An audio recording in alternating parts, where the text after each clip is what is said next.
विभिन्न तीर्थों की महिमा। ब्रह्मा जी कहते हैं, नारद, यूं तो भगवती गोदावरी सर्वत्र और सदा ही संपूर्ण पापराशि का विनाश करने वाली है तथा परम पुरुषार्थ मोक्ष देने वाली है। तथापि जहां वे समुद्र में मिली हैं, वहां उनका महात्म्य विशेष रूप से बढ़ा हुआ है। जो पुण्यात्मा प्राणी गोदावरी सागर संगम में स्नान कर लेता है, वह अपने पूर्वजों का दुसह नरक से उद्धार करके स्वयं भगवान शिव के धाम में जाता है। जो वेदांत द्वारा जानने योग्य तथा सबका उपास्य है, साक्षात वह ब्रह्म ही भीमेश्वर के रूप में प्रकट है। भीमेश्वर का दर्शन कर लेने पर जीव फिर भयंकर दुख देने वाले संसार में प्रवेश नहीं करता। देवताओं की भी वंदनिया गंगा जब समुद्र में मिली, तब संपूर्ण देवता और मुनि उनके पीछे पीछे स्तुति करते हुए गए। वशिष्ठ, जाबाली, याज्ञवल्क्य, कृतु, अंगिरा, दक्ष, मरीचि, अन्यान्य वैष्णव गण, शतातप, शौनक, देवरात, भृगु, अग्निवेश, अत्रि, मरीचि, मनु, गौतम, कौशिक, तुम्बरु, पर्वत, अगस्त्य, मार्कंडे, पिप्पल, गालव, योगीजन, वामदेव, अंगिरस तथा भार्गव, ये समस्त पुराण वेत्ता महर्षि प्रसन्न चित्त से वैदिक मंत्रों द्वारा देवी गोदावरी की स्तुति करते थे। गोदावरी को समुद्र में मिली हुई देख भगवान शिव और विष्णु ने भी मुनियों को प्रत्यक्ष दर्शन दिया। देवताओं और पितरों ने भी सबकी पीड़ा दूर करने वाले उन दोनों देवताओं का दर्शन और स्तवन किया। आदित्य, वसु, रुद्र, मरुदगण, लोकपाल, ये सब हाथ जोड़कर भगवान शिव और विष्णु की स्तुति करते थे। समुद्र और गंगा के सातों प्रसिद्ध संगमों पर सदा भगवान शिव और विष्णु स्थित रहते हैं। वहां महादेव जी गौतमेश्वर के नाम से विख्यात हैं। लक्ष्मी सहित भगवान विष्णु भी वहां नित्य निवास करते हैं। मैंने जो वहां शिव की स्थापना की है, वह शिवलिंग ब्रह्मेश्वर के नाम से प्रसिद्ध है।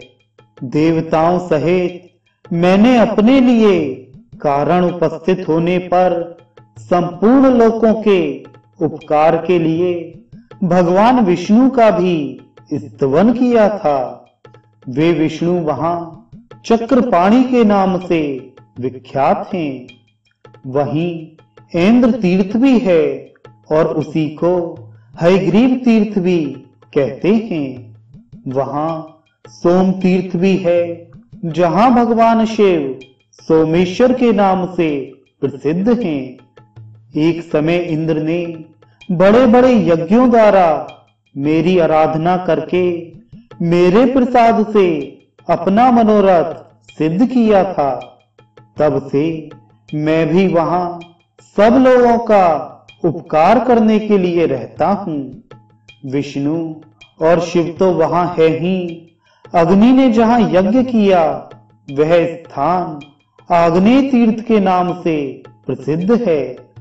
तदनंतर आदित्य तीर्थ है, जहां वेदमय आदित्य प्रतिदिन मध्याह्न काल में दूसरा रूप धारण करके मेरा, शिव का तथा विष्णु का दर्शन एवं उपासना करने के लिए आते हैं।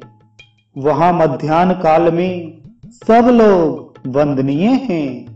क्योंकि ना मालूम सूर्य वहां किस रूप में आ जाएं। उसके सिवा पर्वत श्रेष्ठ इंद्रगोप पर एक दूसरा तीर्थ भी है। वहां किसी कारणवश गिरिराज हिमालय ने महान शिवलिंग की स्थापना की थी, अतः उसे अद्रि तीर्थ कहते हैं। वहां किया हुआ स्नान और दान संपूर्ण अभीष्ट वस्तुओं को देने वाला तथा शुभ है। इस प्रकार गौतमी गंगा ब्रह्मगिरि से निकलकर जहां समुद्र में मिली है, वहां तक के कुछ तीर्थों का मैंने संक्षेप से वर्णन किया है। गौतमी गंगा वेद और पुराणों में भी प्रसिद्ध है। ऋषियों द्वारा भी उनकी बड़ी ख्याति हुई है। संपूर्ण विश्व ने उनके चरणों में मस्तक झुकाया है। उनका प्रभाव अत्यंत महान है। नारद, किसमें इतनी शक्ति है जो गोदावरी की महिमा का पूरा पूरा वर्णन कर सके, जो भक्ति पूर्वक उनकी गुणगान में प्रवत हो, यथा कंथचेत उनकी महिमा का दिग्दर्शन करता है। उसके ऐसा करने में निसंदेह कोई अपराध नहीं है। इसलिए मैंने भी लोक कल्याण के उद्देश्य से अत्यंत प्रयास करके गंगा के महात्म्य को संक्षेप से सूचित किया है। कौन गोदावरी के प्रत्येक तीर्थ का प्रभाव बता सकता है?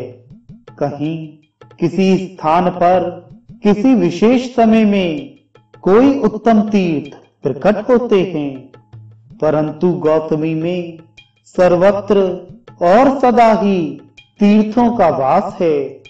वे मनुष्यों के लिए सब जगह और सब समय पवित्र हैं। उनके गुणों का वर्णन कौन कर सकता है? उनके लिए तो केवल नमस्कार करना ही उचित जान पड़ता है।